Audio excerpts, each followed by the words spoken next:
17.00 waktu setempat, data Balai Pengobatan Haji Indonesia atau BPHI di Mekah, Arab Saudi menyebutkan 5 orang yang terluka akibat robohnya kren di Masjidil Haram ini sudah kembali ke kloternya masing-masing. Pemerintah Indonesia menjamin korban luka-luka ini bisa melaksanakan ibadah haji hingga selesai. Balai Pengobatan Haji Indonesia merilis 30 orang warga Indonesia yang menjadi korban runtuhnya kren di lingkungan Masjidil Haram. 25 diantaranya masih mendapatkan perawatan intensif. Mereka tersebar di 5 rumah sakit yang ada di sekitar Mekah, Arab Saudi. Seluruh biaya menjadi tanggung jawab pemerintah Arab Saudi. Menurut Kepala Seksi Kesehatan BPHI, Tafsin Al-Farizi, para korban sejauh ini tidak ada yang mengalami kecelakaan sangat kritis. Ada 1 korban yang mengalami trauma lantaran kepalanya terbentur. Menurutnya, pemerintah menjamin bahwa 25 korban luka-luka ini bisa melaksanakan ibadah haji hingga selesai. Ada beberapa tim yang kita siapkan setiap pos yang ada di Rumah Sakit Arab Saudi, baik itu di Rumah Sakit Az-Ziyad, Rumah Sakit An-Nur, Rumah Sakit Zakhir, Rumah Sakit Shisha. Kita tempatkan tenaga kesehatan kita 24 jam yang melakukan pengawasan terhadap baik itu yang pasien-pasien yang dirawat yang pada jamaah haji maupun musibah yang kemarin terjadi kren di Masjidil Haram. Untuk itu kita setiap hari mengupdate dan menyampaikan perkembangan kira-kira terkini masalah kesehatan dan menghimbau juga memberikan semangat kepada jemaah haji yang dirawat di rumah sakit tersebut. Dari 25 korban, 3 diantaranya kini tengah menjalani perawatan di ruang perawatan BPHI. Salah seorang diantaranya adalah Nini Wati, jemaah calon haji asal Batam, Kepulauan Riau. Nini Wati sempat menceritakan bagaimana kejadian saat kren jatuh, di mana Nini tengah berdoa menghadap multazam tempat mustajab Ka'bah. Ibu tadi yang menghadap ke situ, tapi runtuhan itu mendorong ibu masuk ke dalam seperti air bah. Wah, ibu masuk ke dalam. Ibu bukan terdorong sama runtuhan itu, ibu. Oh, itulah ibu juga sampai sekarang ibu pikir ini nggak banjir, tapi ibu didorong sama bangunan itu kayak air kita bendungan lepas. Nah, itulah ibu harus masuk ke dalam itu tuh. Makanya itu yang makan ibu pikir ibu menghadap ke Ka'bah, ya ke Hajar Aswad, pas di depan Hajar Aswad ibu menghadap. Tapi ibu masuk ke dalam tuh kok badannya membalik, ibu ke belakang. Jadi makanya kalau di depan habis lah ini mungkin kan, tapi karena di belakang alhamdulillah. BPHI tidak hanya merawat korban tragedi kren.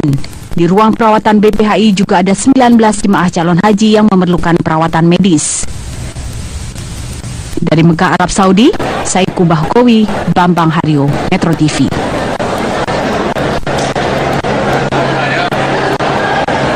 Otoritas Arab Saudi hingga saat ini menyatakan jumlah korban tewas dalam peristiwa kren jatuh di Masjidil Haram, Mekah, Arab Saudi. Setidaknya ada 107 orang, sementara korban luka ada 238 orang. Direktur Umum Otoritas Pertahanan Sipil Arab Saudi Jenderal Sulaiman Al-Amr memastikan bahwa angin kencang menjadi penyebab utama jatuhnya kren besar yang menghantam para jemaah haji di Masjidil Haram pada Jumat pukul 17.45 waktu Arab Saudi. Saat itu kren ambruk dan menembus atap masjid dan meninggalkan sejumlah korban tewas terhimpit di bawah beton besar ini. Dari jumlah korban yang ada, 7 jemaah calon haji asal Indonesia tewas.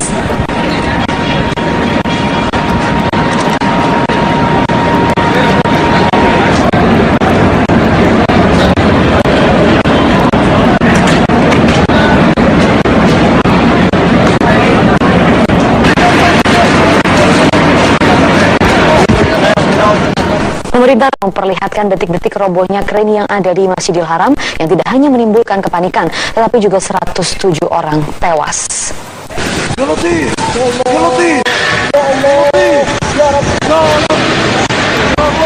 Hujan deras yang disertai angin kencang telah merobohkan sebuah kren yang digunakan dalam pembangunan proyek di Masjidil Haram. Korban meninggal dunia mencapai 107 orang, serta sejumlah 238 orang mengalami luka. Kejadian bermula saat alat berat jatuh dari lantai 3 Masjidil Haram sekitar pukul 17.45 waktu setempat.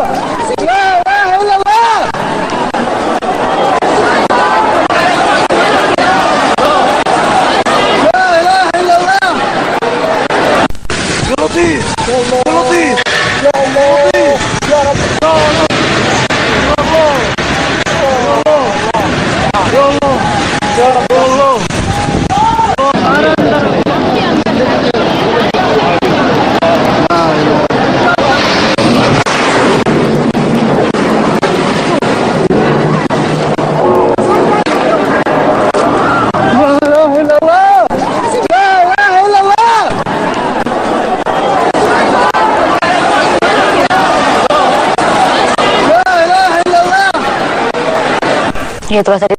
Dengan Sudah. sejumlah narasumber kami selanjutnya. Ya. Dengan Bapak Anwar, jemaah haji Iya. asal Surabaya. Iya. Bapak Anwar, bagaimana Pak? Bapak ada di tempat kejadian pada saat kren terjatuh. Bagaimana kronologisnya? Iya. Ya, itu pas ada badai, ada angin kencang, kemudian debu-debu ada debu di Masjidil Haram. Kemudian ada kren roboh menimpa bangunan Masjidil Haram sebelah dekatnya ya Babu Salam, lurus dengan dekatnya dengan Hajar Aswad, setat lampu hijau untuk setat tawaf itu Pak. Roboh di situ. Kemudian ada serpian beton itu menjatuhi jamaah pada saat mau menjelang sholat maghrib. Pak Anwar, pada saat itu Ya. menjelang sholat maghrib, lalu bagaimana aktivitas ibadah pada saat di Masjidil Haram ada kren terjatuh, Pak? Ya, pada saat itu akhirnya hujan deras. Akhirnya airnya masuk ke masjid karena masjid dalam proses pengerjaan. Nah, akhirnya yang di tempat jatuhnya kren itu tidak bisa dipakai untuk sholat. Jadi kegiatan sholat di tempat-tempat belakang seperti di tempat syai, terus di tempat-tempat bawah yang lain. Ini kebetulan saya tadi di lantai 2. Oke Pak, berarti sholat tidak dilaksanakan di Masjidil Haram. Lalu bagaimana jemaah haji yang akhirnya ingin berlindung dari kejadian jatuhnya kren ini, Pak? Pak, tawaf masih berjalan, sholat maghrib juga berjalan, cuma yang lokasi yang kena bencana itu tidak dipakai gitu aja, dilokalisir gitu. Oke, Pak Anwar, tadi saya mau kembali lagi untuk sewaktu kejadian berlangsung di sana, Pak Anwar. Iya. Waktu penglihatan Bapak di sini, Bapak melihat aktivitas sejauh ini yang Bapak lihat sewaktu kejadian berlangsung itu sedang ada aktivitas apa Pak di Masjidil Haram waktu itu? Waktu ini persiapan menjelang sholat maghrib. Jadi ibu-ibu, bapak-bapak yang mau sholat maghrib itu sudah menata diri untuk persiapan menjelang sholat maghrib itu, Pak. Oke, sewaktu itu ada banyak jemaah saat itu yang berada di dalam Masjidil Haram. Banyak sekali jamaah, sudah hampir penuh jamaahnya. Oke, ada warga negara Indonesia di sana, Pak? Kenapa, Pak? Ada warga negara Indonesia yang Bapak lihat tadi di sana? Tadi banyak juga. Kita kebetulan ada ibu-ibu dari Jogja, kemudian kita antar ke rumah sakit. Tadi ini ibu dari Batam ini juga ada di rumah sakit ini kebetulan. Oke, Bapak tahu identitasnya Pak, nama dari ibu dari Jogja dan Batam tersebut? Ini sebentar, ini tak sambungkan ke ibu yang di dekat saya. Oh, Bapak saya kembali kepada Bapak saja. Bapaknya Pak Anwar. Kenapa?